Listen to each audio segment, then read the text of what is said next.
Assalamualaikum warahmatullahi wabarakatuh. Pemirsa TVmu dimanapun Anda berada, kita kembali dalam program Healthy Corner bersama dengan dua narasumber yang telah hadir di studio TVmu. Di kesempatan kali ini kita akan membahas mengenai ketahanan pangan terkait dengan pencegahan COVID-19. Dua narasumber telah hadir bersama dengan kita. Yang pertama adalah Dr. Anang Arliono, spesialis emergensi. Beliau adalah anggota MDMC PP Muhammadiyah dan juga menjadi bagian dari anggota Muhammadiyah COVID-19 Command Center Pimpinan Pusat Muhammadiyah. Sekaligus juga beliau adalah Kepala Unit Instalasi Gawat Darurat Rumah Sakit PKU Muhammadiyah Yogyakarta. Yang kedua adalah Bapak Bakhtiar Dwi Kurniawan, Master of Public Administration. Beliau adalah Wakil Ketua di bidang Sosial Ekonomi Muhammadiyah COVID-19 Command Center Pimpinan Pusat Muhammadiyah, sekaligus Sekretaris Majelis Pemberdayaan Masyarakat Pimpinan Pusat Muhammadiyah. Kita sapa beliau berdua. Assalamualaikum Gus Bah. Waalaikumsalam Mas. Bagaimana Gus Bah? Sehat Gus Bah? Alhamdulillah bisa sampai di studio ini. Alhamdulillah. Terima kasih Gus Bah sudah hadir. Siap. Dokter Anang, baik kabarnya dok? Waalaikumsalam warahmatullahi wabarakatuh. Baik, ini sehat. Jaga apa di PKU ini? Oh enggak, ini kan lagi di sini ya. Jadi kita jaga TV. Jaga TV saja. Baik, terima kasih Dokter Anang. Pemirsa TVmu dimanapun Anda berada, kita akan berbincang dengan dua narasumber kita, dan kali ini kita akan mulai dengan ngobrol dengan Gus Bah dulu, atau Pak Bakhtiar Dwi Kurniawan yang memang akrab di jaringan Muhammadiyah dengan panggilan Gus Bah. Gus Bah, jauh sebelum COVID-19 ini, MPM sudah menginisiasi program-program pemberdayaan masyarakat. Mungkin bisa diceritakan Gus Bah, jauh mana kemudian program-program yang diinisiasi oleh MPM? Jadi begini ya, memang kami di Majelis Pemberdayaan Masyarakat itu ditugasi oleh Muhammadiyah untuk melakukan program-program yang dalam hal ini adalah mengatasi persoalan kehidupan masyarakat, khususnya adalah persoalan ekonomi. Jadi Muhammadiyah ingin lebih secara langsung terjun ke masyarakat, memecahkan persoalan hidup masyarakat dengan cara pemberdayaan.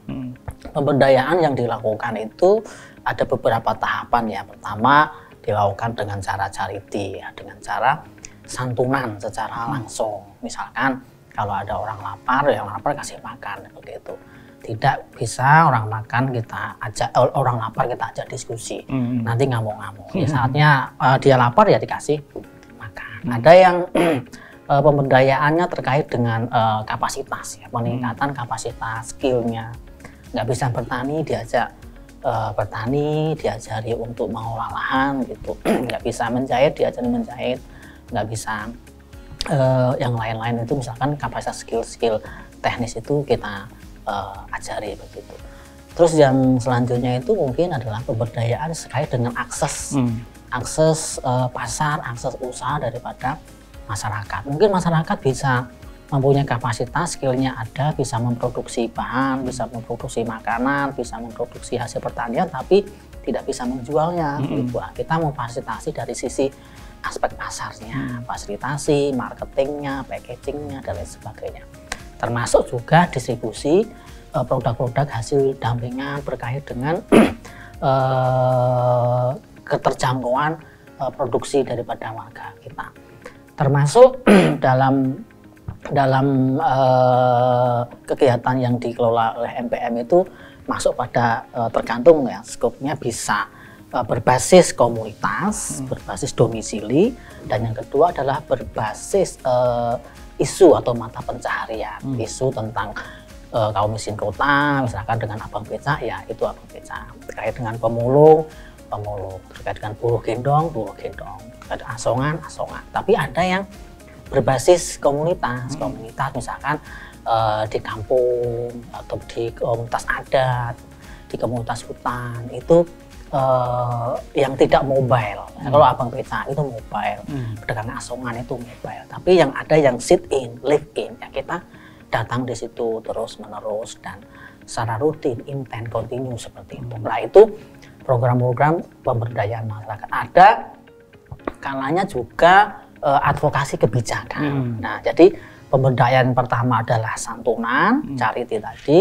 Yang kedua adalah empower dalam hal upgrade capacity, memberikan tambah wawasan, memberikan kapasitas skill.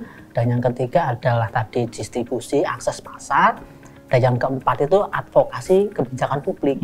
Jadi 4 ranah program pemberdayaan masyarakat itu ada level-level. Misalkan advokasi kebijakan publik. Bagaimana MPM berpihak kepada kelompok-kelompok rentan, kelompok-kelompok marginal atau kelompok-kelompok yang miskin akses itu kita advokasi secara kebijakan.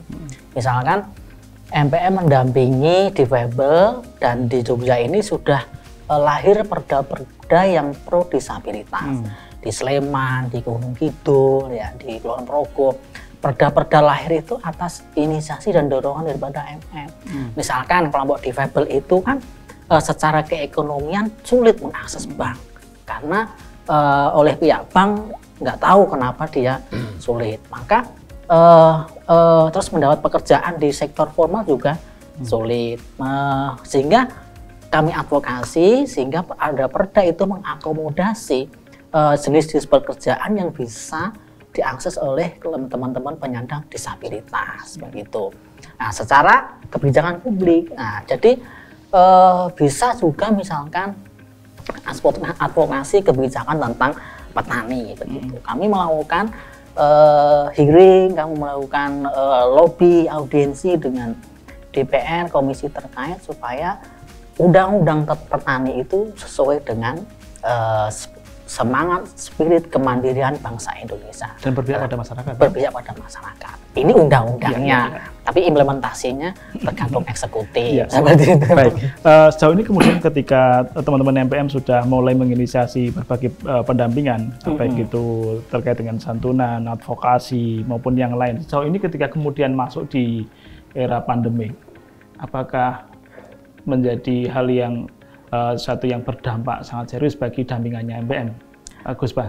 Sangat ya, misalkan peternak ayam kami di Klaten ini sebenarnya sebelum COVID ya dia tidak masalah, tapi pas pandemi dan puncak-puncaknya Maret April ini saat-saatnya panen. Nah, ketika saat panen toko-toko pada tutup, warung makan pada tutup, sehingga tidak ada yang menerima produk peternakan itu menjadi tidak terserap. Ya, biasanya disalurkan ke warung makan, ayam itu, restoran dan sebagainya, mereka pada tutup, akhirnya mereka kebingungan ini kemana begitu. Oleh karena itu kami canangkan program yang bela beli produk warga Muhammadiyah. Ya, kalau dalam bahasa itu bela beli produk Muhammadiyah. Ya, bela beli produk warga Muhammadiyah itu, atau dalam bahasa yang keren itu solidarity buying itu loh. Nah, sehingga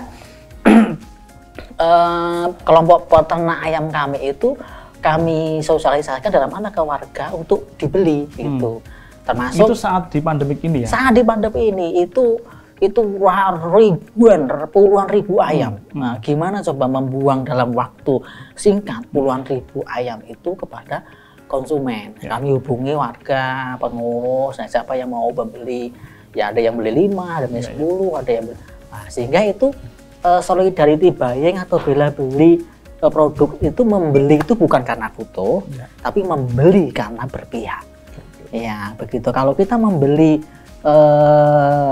ayam dia, kita berpihak dalam apa? Dalam rangka memutar ekonomi masyarakat, begitu. Saya jadi tertarik ketika tadi misalnya ketika bahwa ini tentu pandemik ini ukurannya macam-macam ya.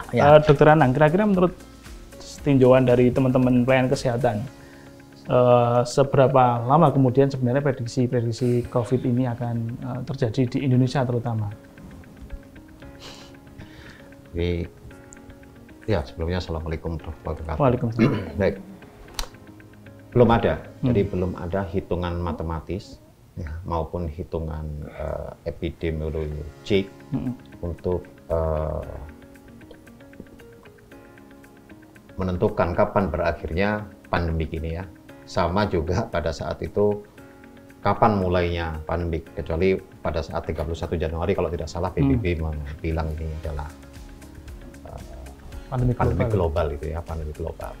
Nah, kalau pertanyaannya lebih mengerucut lagi di Indonesia, bahkan setelah pandemi global saja kita juga masih tenang-tenang ya, tenang-tenang itu tanda petik itu, tenang-tenang.